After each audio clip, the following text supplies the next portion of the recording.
in section 5, we're looking at solving trig equations. And in this case, we're looking at two different scenarios. We're looking for, all of a sudden we're staring at me like I'm exciting to watch for some reason. So we're looking at situations where we've got two trig functions in the equation, so we have to figure out a way to get rid of one of them. And we're going to do that using identities approach. Or the other type of equation we're going to look at is if we've got what's called multiple angles, several answers more than just the two that we've seen. So in this first case, I've got 1 plus sine theta equals 2 cosine squared. So can we think of an identity that will translate the cosine squared into something in terms of sine? 1 minus sine squared. Okay, so that's what we're going to go with. All right, so 1, oh, come on, give me black. 1 plus sine theta equals 2. And then cosine squared is going to be replaced with 1 minus sine squared. Okay. And so now I've got a bunch of sine things. I've got some parentheses where I can distribute through, so I'm going to do that. And chances are I'm going to be able to factor this, so I want to get it in a form where I can factor it. So 1 plus sine theta equals 2 minus 2 sine squared theta. Okay. Now, normally we don't see the squared term negative. We see it positive, right? So I'm going to take everything and I'm going to bring it over to the left side. So what happens to the negative 2 sine squared? Becomes positive 2 sine squared. Plus sine theta.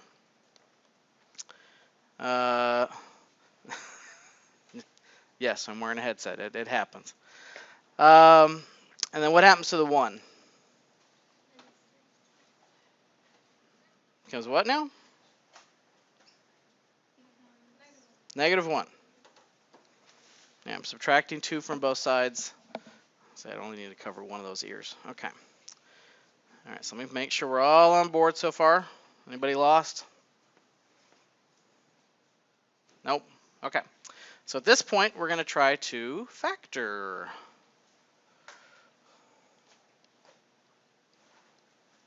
All right, so that would be, let's see, what do you multiply to get 2 sine squared? 2 sine theta, sine theta. Uh-huh. Oh, that's test 4, not the final. Right. Two different tests. Then we have the 1. What do you multiply to get 1? 1. Okay, so it's got to be 1s at the end. I need, when I FOIL this out, to get a positive sign. So it's got to be negative in here somewhere. So should the negative go with the 2 sine theta or the sine theta? 2 sine theta. Okay. So if I FOIL that out, so kind of mentally do that, that would be 2 sine theta times 1, negative 1 times sine theta. So together that would give me the positive sign. So we're good. Those are our factors. All right, so then from here, I'm going to set each of those equal to 0 and solve.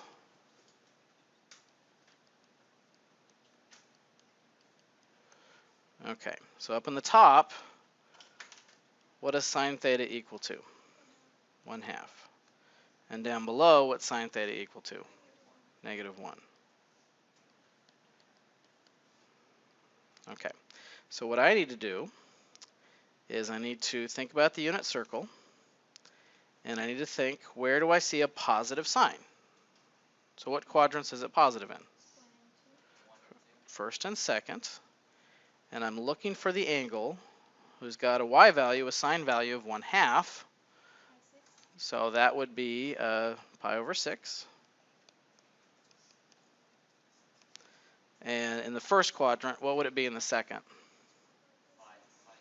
5 pi over 6. Okay. And then down below, I'm looking for something that's got a sine value of -1, so that means the y value's got to be -1, which means I'm looking down here. 3 pi halves. Okay.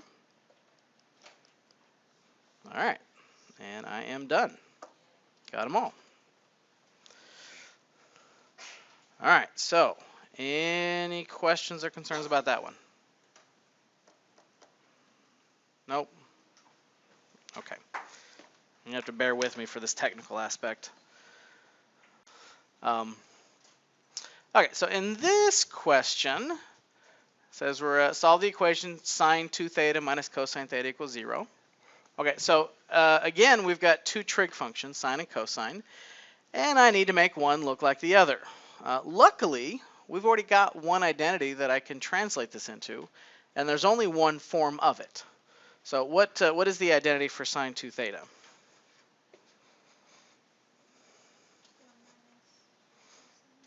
No. I'd go look it up real quick. No, it's a double angle of sine. What is it? A little bit more than that. There's a number out front. 2 sine theta cosine theta.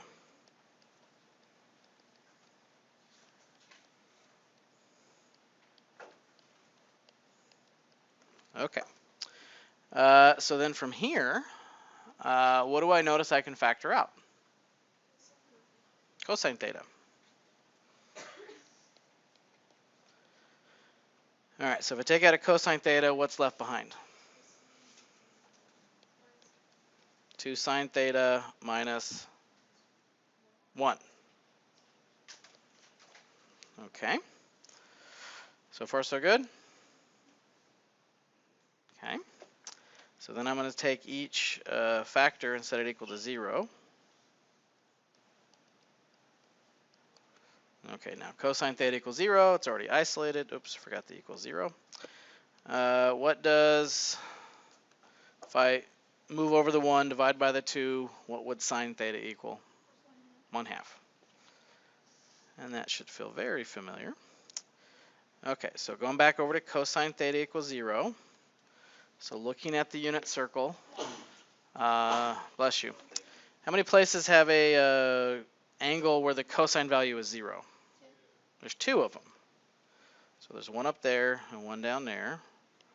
Or it's 0 comma something. 0 comma something. All right. What angles are those?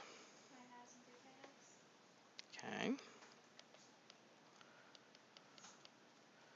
And then over here with the sine theta equals 1/2, this kind of feels like we just did this. Mainly because we did, right? How many places are sine positive? 2 of them. Where is it? First and second.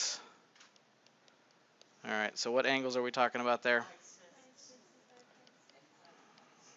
Yay. Okay. So what would keep a student from getting something like this right on a test? Like, why wouldn't you be perfect on something like this?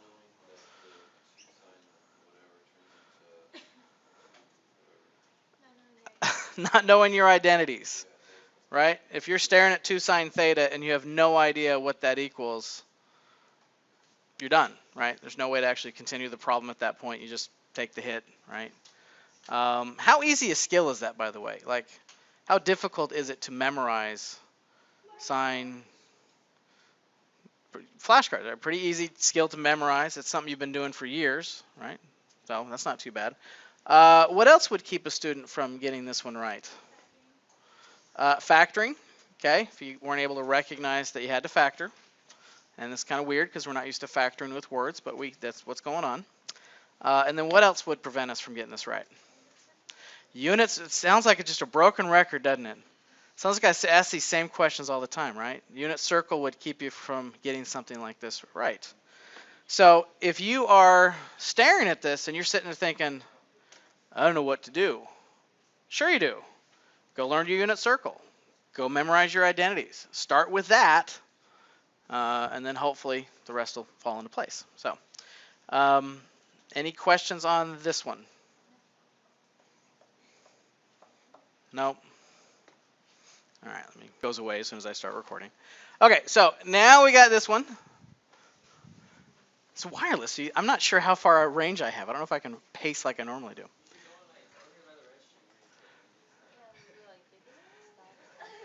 Yeah, I don't think there's no one wants any of that.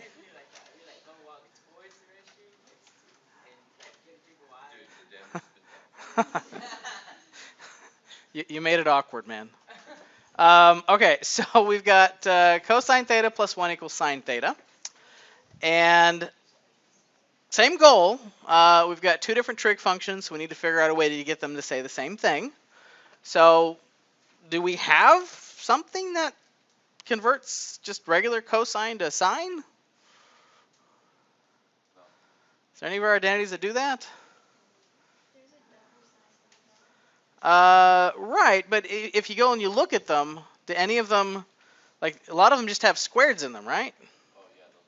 Yeah, none of them just have cosine and sine. Just, there's usually squared forms of it.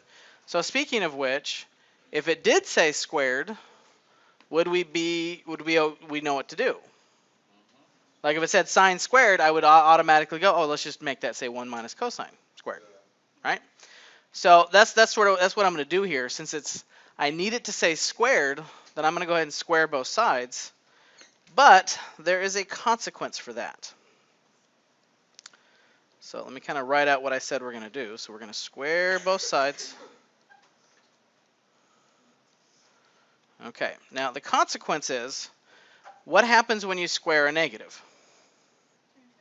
Turns positive. Okay, so anytime a negative is in this problem, now right now we don't see one, right? But the solution might be negative. So if we have a negative solution, I'm going to have to square it to make a true statement. So that means my negatives are all of a sudden going to turn into positives, and I'm going to treat them like positives. And so I won't know till the very end if my answer actually works. So the point being, anytime I square both sides, I'm treating negatives like positives, whether hidden or not. So I need to check my answer in the original equation to see if it actually works. So I'm going to get some answers, but I can't just circle my answers and know that they're right simply because of this squaring idea. Okay? So just be aware. We have to check this one at the end. Yes, actually. So in other words, I'm given cosine theta plus 1 equals sine theta. I'm trying to find where that statement's true. I'm creating another equation, another fact that also is true, but it also might have some other solutions that the original one did not. So yes, I am modifying my domain, but again, that's beside the point. So I'm not going to go. Yes, because I'm creating a new function that's going to change how my domain behaves. But again, the easiest way around that is when we get done, just check the answer. So we're going to ignore the domain statement for right now. It's there. We're just going to pretend it's not there for a second. All right, so we're going to square it. Here, I'll do the right side. That's sine squared. All right, do the left. What's cosine theta plus 1 squared? Okay, cosine squared theta plus 2 cosine theta plus 1. All right, sit and stew on that for a second. If you're not quite sure how we got that, think about x plus 1 squared. All right, x plus 1 squared would be x plus 1 times x plus 1.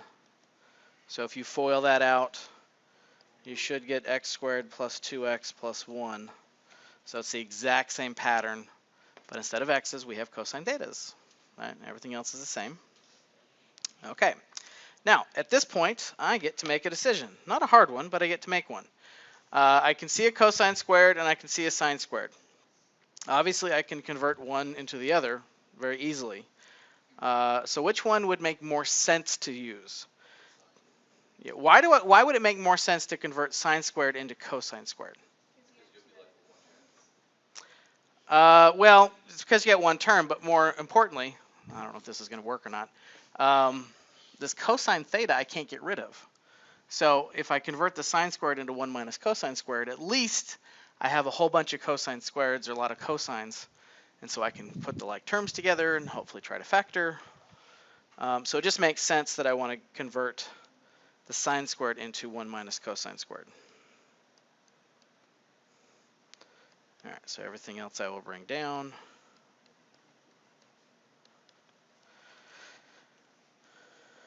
All right, so from here, I want to get all the squared things together.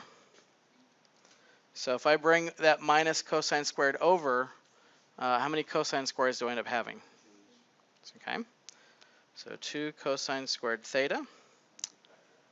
Well, hold on. Plus 2 cosine theta.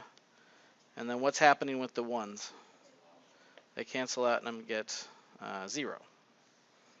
Okay. All right, so now what? Factor out the 2 cosine theta. So I can take a 2 cosine theta out of each term. And so what does that leave me with? Cosine theta plus 1. Okay.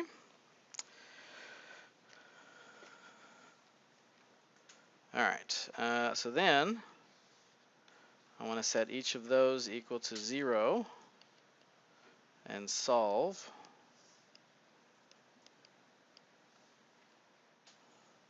Okay.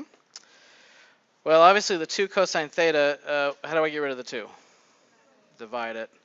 So that 2 actually doesn't do anything for us other than just say cosine theta is 0.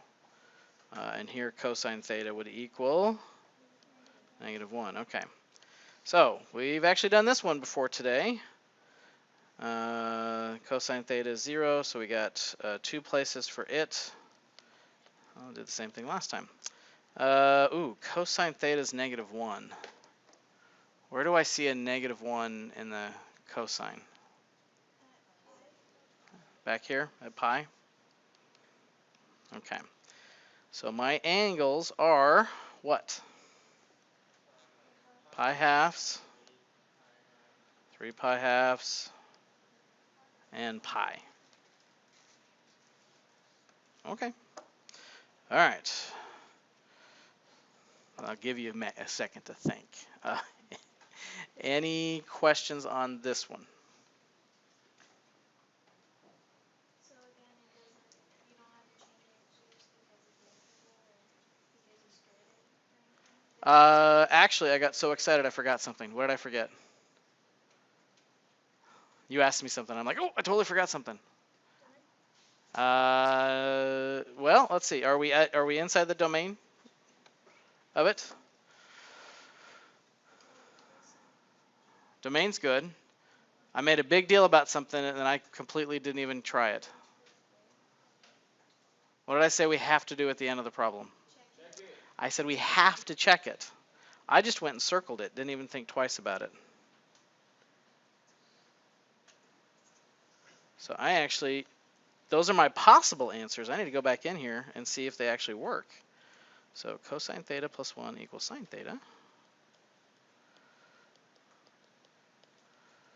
Okay, so we'll start with pi halves. So cosine of pi halves plus 1 versus sine of pi halves. Well, what's cosine of pi halves? 0. All right, so we got 0 plus 1, which equals 1. All right, what's sine of pi halves? 1. All right, so they match? Yes, they match. They both are equal to 1, by the way. That means matching when they're the same. I actually had a few who go, no, they don't match. Yes, they do match. They match. All right, so let's try the next one, 3 pi halves. So cosine of 3 pi halves plus 1 compared to sine of 3 pi halves. All right, so what's cosine of 3 pi halves? 0. Okay, so 0 plus 1 is 1. Yay. What about sine of 3 pi halves? -1. Do they match? Nope, 3 pi halves it actually does not work. And then lastly, pi.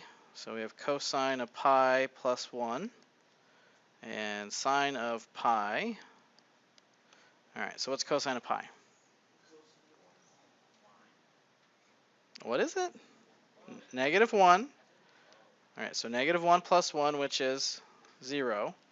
What's sine of pi? 0. Do they match? Okay, so pi is a valid answer. So that means I'm going to get rid of 3 pi halves. That does not work. But I'll go ahead and box that. On the test, what if we were to not check and when we put those answers? Well, what about do you think the kid who does check should get a higher grade than you? Okay. Lose points or get the whole thing wrong? Well, if the kid who checks it gets a higher grade, that means you must get a lower grade. And the only way you're going to get a lower grade is if I deduct points. Yeah. So yes, I would charge what's called a reminder fee. Would you fail because of it? No. But again, it would bite if you got kid next to you checked it, he got 5 out of 5, and you got 4 out of 5, and that 1 point is the reason why you didn't get a 90 because you had an 89. I mean, that would just, yeah, you'd have to live with that. Yeah. So you only have to check it because you squared and right. Yeah, mathematically, anytime you square both sides, anytime that process happens, and it's not just in trig functions, it's in any function, you always want to go back and check. Now, it's always a good idea to check your answer. Heaven forbid you make a math error. Checking your answer is a good way to catch that, but when we square it, we have to check. All right, anything else on this guy? Can you check it if you don't square it? Yes, you can always check it. You don't have to. But it's especially if you're not sure of your math skills, if you're, I don't know if I did this right. Checking it at least builds up your confidence and lets you see you are heading in the right direction. So, all right, anything else on this? Nope. Okay.